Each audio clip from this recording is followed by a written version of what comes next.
What's good, y'all? Welcome back to another episode of Floor Talk. Z check.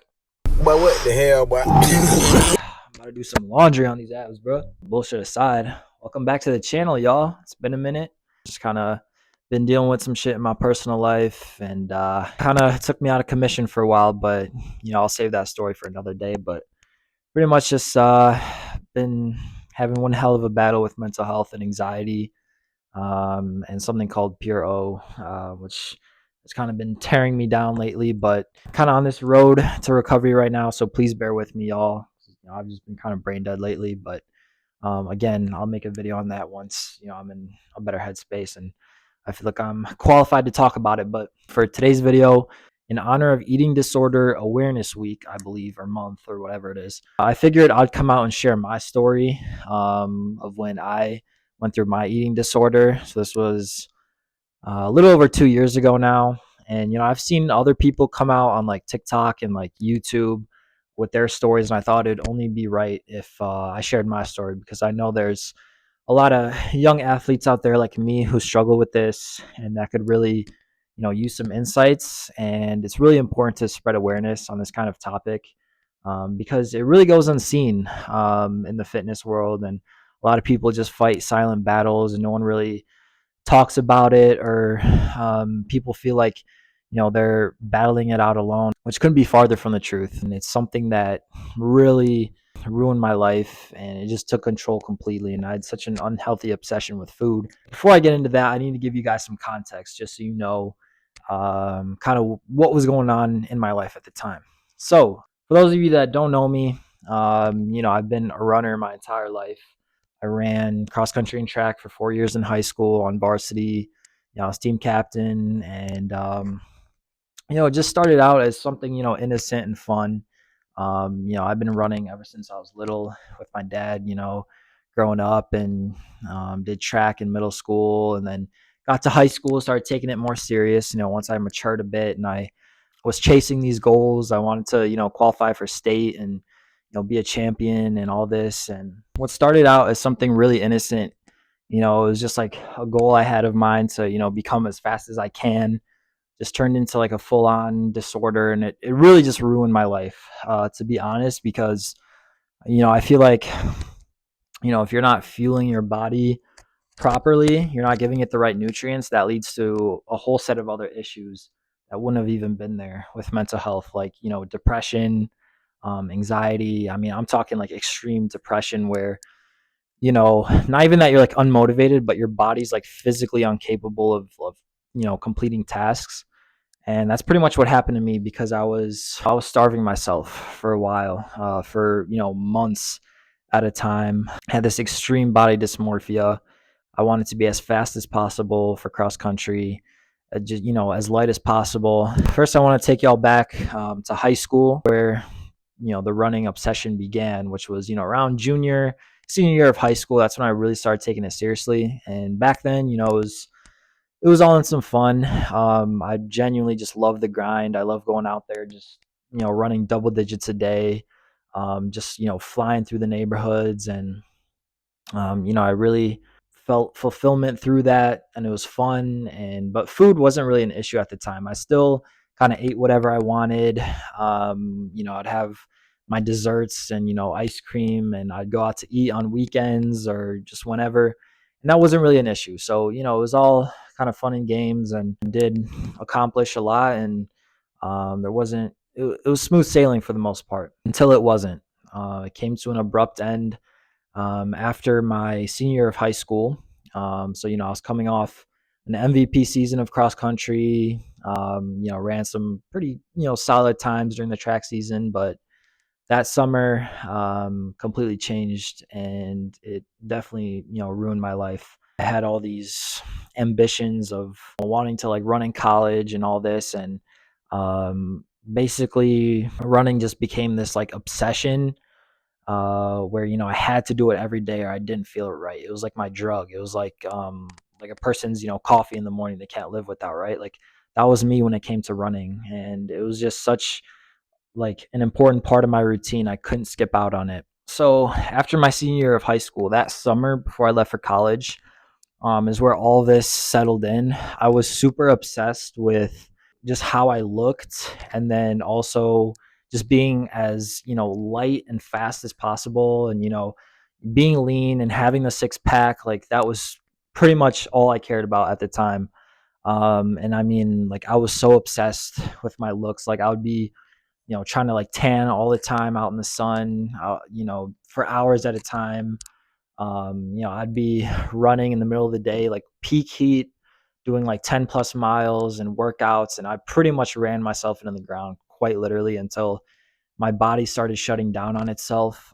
Somewhere around July, from what I can remember, it was around 4th of July, is when I skipped my very first, run in months. Like, I was on a really long streak.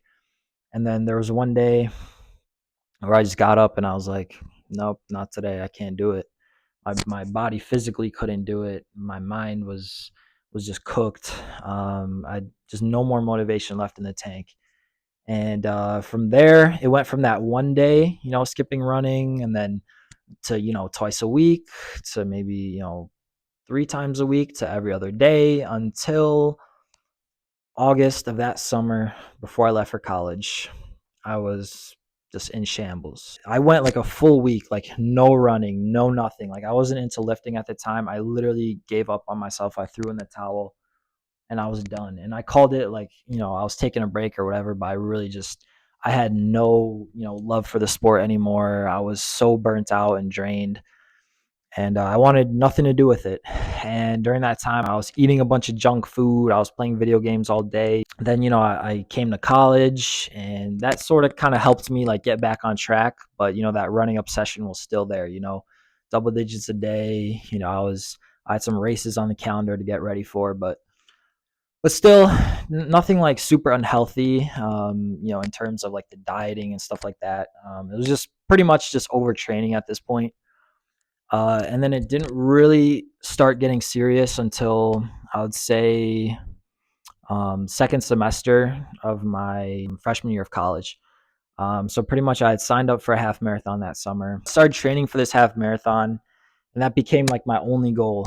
And pretty much same thing happened. Pretty much just stopped lifting completely. I was only focused on running. I was doing 70 to 80 miles a week. And my main focus was just being lean, fast, light, and that's it. Didn't really care much about school at the time. I literally dropped 2 of my classes, so I was considered part time. So I had like 1 class a day. So my main focus was just running, and that turned into just an absolute obsession. All I could really think about. And then, I was trying to be as fast and light as possible for this half marathon, right? So I started restricting my diet like a lot. Like, it was very unhealthy, for the amount I was running. My meals were very light. I was very strict on myself because I also had this like body dysmorphia where, so concerned with, losing my abs, or, being fat or whatever, even though I was like a buck 30, something like that around this time. Like, I was very light, very unhealthy. And yeah, I just simply wasn't eating enough. I was just so focused on being fast. And before I knew it, I had a full on eating disorder, to where, the times I would eat throughout the day were so structured, like it couldn't even be off by a minute. Like, I remember dinner was strictly 7 p.m. It had to be on the day. It couldn't be 6:59, 58. It had to be 7 p.m. And I needed at least 3 hours between meals, or I was like fat, or like stuff like this. And just made up like all these rules in my head that definitely took a toll on me. I was starving myself to the point where literally all I cared about or thought about was food.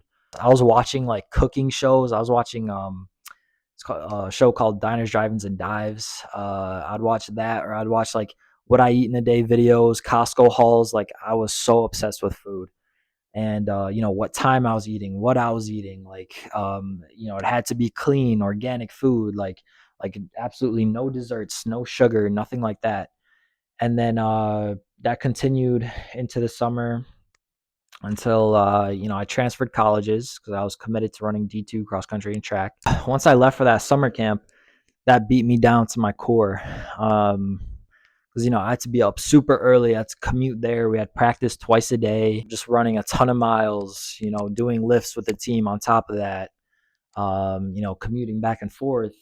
And that really just took a toll on me. I mean, I had like no muscle mass left, and that led to, more than just physical problems, but also mental. Because, I was already dealing with some mental issues. And then on top of that, my body just didn't have enough nutrients. And that led to my mental health getting even worse, to the point I was, so depressed that I couldn't get out of bed. Like I was just out for the count. Once school started, it was just way too overwhelming.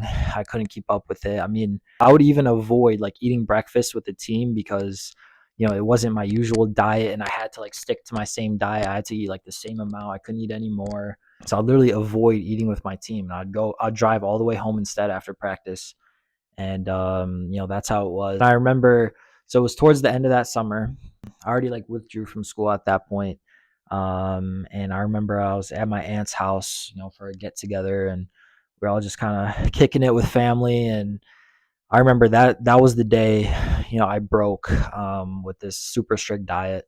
There were so many treats in front of me and like cakes and cookies, and I had zero self control. Like I think I had, I don't know, 4 slices of cake. I had a bunch of cookies. Like I didn't care at all. I just went full on binge mode and just ate so much to where like my stomach was literally hard as a rock, because that's how severe it got. And there was multiple occasions that happened. Pretty much just got so depressed. My body was so drained that I couldn't handle it anymore, and decided to withdraw from that school. And I was pretty much left with no plan. It was too late to go to my old school, so I just had to ride it out an entire semester, just back home. And I remember just dealing with extreme just depression. I mean, I wanted nothing to do with running anymore. I had no more like goals or ambitions. Like I was just ready to go out. Um, and then, ended up in the ER for the night. And I feel like that's where things really took off for me. And I, talked about this in a previous video about, my whole journey with depression. So if you haven't seen that, definitely check it out. I talked more about it there, but that night really just like lit up a flame in me, to, get myself together, get my life back on track. That's where the whole bodybuilding journey began. I remember October, I was back home, and that was like my new goal. I was like, you know what? I want to put on some muscle mass. It's something new and exciting in my life. I haven't really tried before. So I want to get back into it. I want to put on muscle mass. I want to hit, 160. And I had all these new goals and this new like exciting kind of chapter in my life. And that's what helped break me out of my eating disorder was, well, if you want to put on muscle mass, you have to eat, right? That's just basic bro science. So I became a little more comfortable with like adding calories in my diet because I knew, there was a purpose behind it, right? Like, I had to put on muscle. Eating is the only way you're going to do it. So I was more comfortable with incorporating, meals, but I was still just running like a shit ton. I'm talking like 10 plus miles was like my bare minimum to like deserve to eat food. Like that's how I was operating. It was like I had to run at least 10 miles in the morning or I didn't deserve like food. That's how I was operating. So I'd get my like 10 miles in whatever in the morning, and then um I would lift, which I didn't really know what I was doing at the time. I was at my home gym. Well, I call it a gym, but it was just like an all-in-one kind of machine. And like I didn't even have dumbbells at the time. I didn't know what I was really doing, but I got into, somewhat of a, regimen with that. And I started like taking progress pictures every single day, tracking my weight. And it was like this new exciting thing in my life. And I really became committed to it. And, I started watching like bulking videos and, different kinds of splits and like, the best exercises and stuff like that. And then, that's where I invented my bulking shake, which is also in my bulking tutorial video. So definitely check that out. But I came up with this like bulking shake. It was like over 1,000 calories, and I started eating a little more. At dinner time, wouldn't hesitate to add a little more to my plate, and that's really what kind of got me out of this rut. And I made gains pretty quick. They were newbie gains, right? Because I was just getting into it, and my body was absorbing all this food it hadn't had previously. And made a lot of progress. Started putting on weight quick. I'd go out to restaurants on the weekends with my family again. Got myself back on track. And then once I was, back to school, I was at a healthier weight. I was probably around like 150 or so. So I'd put on like 20 pounds, and then yeah, from there it was pretty much gone. And now I'm here. I'm about 165. The best shape of my life, most muscle mass I've had, and the strongest I've ever been. So yeah, it just goes to show that it is possible to overcome. It's just, it's all in the brain. You got to train the brain like a muscle too. You got to take care of yourself and your body, right? Because our body is similar to like a car. You got to fuel the car. It's not going to go anywhere. And obviously you don't want it to overfill, right? To where it's leaking out. Like, you need to be fueling yourself for performance and, whatever your fitness goals are. Trust me, if you're going through something like this where you have this dysmorphia and, you want to look a certain type of way, like, honestly, eating that meal and maybe like even say you overate a little bit, that's caring for yourself more than if you're like starving yourself, like you have to look some certain type of way. Like that's not what self-care looks like at all. Because you're just making your mental health worse. You're not going to be able to, focus on anything but, food and like your hunger. That's going to affect your relationships. It's going to hold you back from a lot in life. So you shouldn't feel guilty for, eating at all. Do not hesitate to reach out, to friends or, seek therapy or anything like that, because trust me, you're not alone.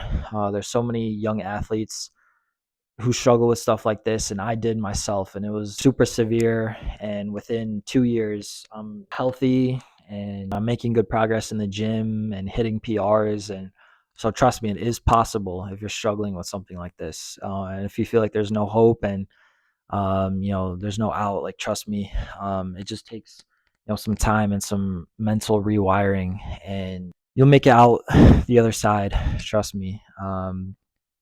And you should never feel guilty for eating or having like dessert and stuff like that, because you can always burn that off in the future. You can still build your dream physique, and you can do it in a healthy way, not by starving yourself. So just remember that self-care isn't always feeling like you need to like look the best or starving yourself to get that six pack. Like, self-care is giving your body what it needs so you can have good relationships, so you can be happy and just find love within yourself. That's real self-care. It's not restricting yourself or having to eat at a certain time. That's not what it looks like. So I just want to leave you guys with that. Thank you so much for tuning in. As always, definitely check out my TikTok. I'll be posting more gym interviews over there. Like and subscribe, I'd really appreciate it. With that being said, I'll see you guys in the next one. Peace. See, I'm dripping on your bitch, you can't forget about me. See, I'm dripping